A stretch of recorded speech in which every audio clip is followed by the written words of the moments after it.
মুমিনিন হযরত ওমরের জামানায় ওমর আমিরুল মুমিনিন হিমসের গভর্নর বানাইলেন।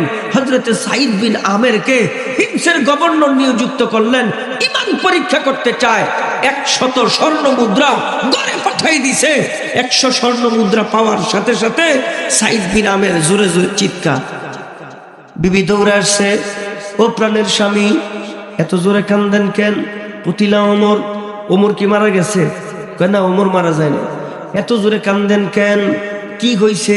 ডাইকা বলেন, আমার ঘরের ভিতরে দুনিয়া ঢুইকা গেছে, আমার ঘরে জাহান্নামের আগুন। ও বিবি, তোমার সহযোগিতা ছাড়া আমি আমার ঘর থেকে জাহান্নামের আগুন বের করতে পারবো না।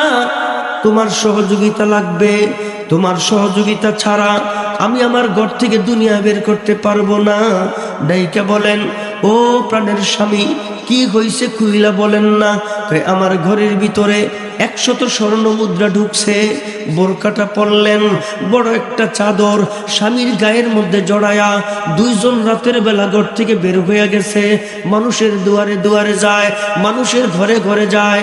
1 দিরহাম, 2 দিরহাম, 3 দিরহাম, 5 দিরহাম এমন করে করে বিলীন করে ফজর নামাজের আগে ঘরের মধ্যে আইসা সেজদা দিয়া শুকরিয়া আদায় করে বলেন, আল্লাহ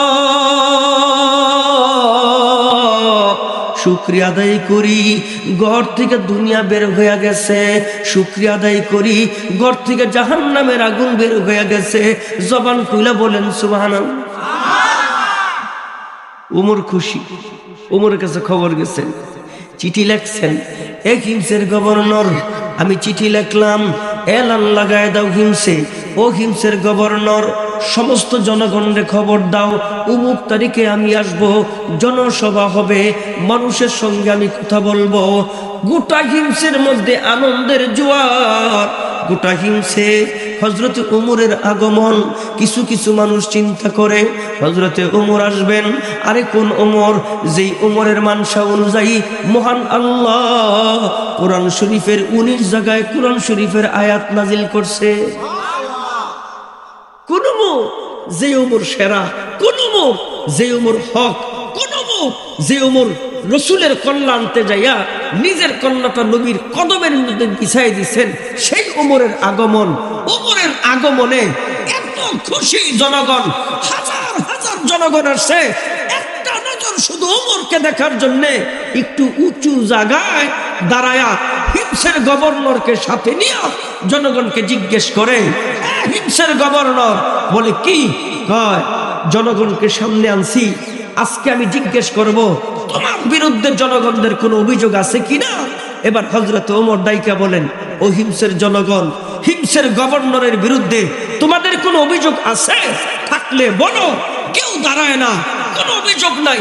একজন দাঁড়াইছেন, দাঁড়ায় বলে, আমিরুল মুমিনিন খলিফাতুল মুসলিমিন, আমার ছোট্ট একটা অভিযোগ। বলে কি অভিযোগ? তিনি মাঝে মধ্যে 10 মিনিট, 15 মিনিট, 20 মিনিট দেরি করে অফিসে আসে।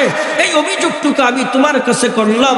আমিরুল মুমিনিন খলিফাতুল মুসলিমিন হযরত ওমর ডাইকা বলেন, হে হিমসের গভর্নর, জনগণের সামনে জবাব দাও, তুমি অফিসে 10 মিনিট দেরি করো কেন? তুমি অফিসে 20 মিনিট দেরি করো কেন? এই জবাবদিহিতা চাওয়ার জন্য জনগণের সামনে আসামির বেশে দাঁড় করায় দিছেন। হিমসের গভর্নর সাঈদ বিন আমের জনগণের সামনে দাঁড়ায় বলে, ও হিমসের জনগণ, আমি তোমাদেরকে বলতে চাই নাই, যেহেতু আমিরের নির্দেশ, যেহেতু খলিফাতুল মুসলিমিনের নির্দেশ, শোনো। বলে কি? আমার সংসার একটু বড়, আমি যে ভাতা পাই, যেই বেতন পাই, এই বেতন দিয়ে আমার কোনো রকম সংসারটা চলে। আমার ঘরে একটা চাকর নাই, আমার ঘরে একটা চাকরানি নাই, আমার ঘরের কাজ অনেক বেশি। আমি আমার বিবিকে সহযোগিতা করতে যাইয়া মাঝে মধ্যে 10 মিনিট, 15 মিনিট, 20 মিনিট দেরি হয়। এছাড়া অন্য কোনো কাজ আমার নাই। আমার ঘরে আমার বিবিকে সহযোগিতা করি, এই কারণে অফিসে আসতে আমার একটু দেরি হয়।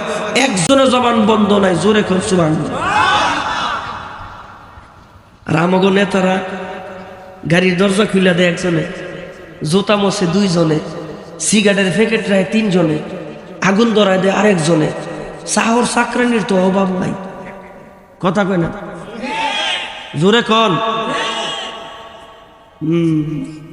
হযরত ওমর বড় খুশি।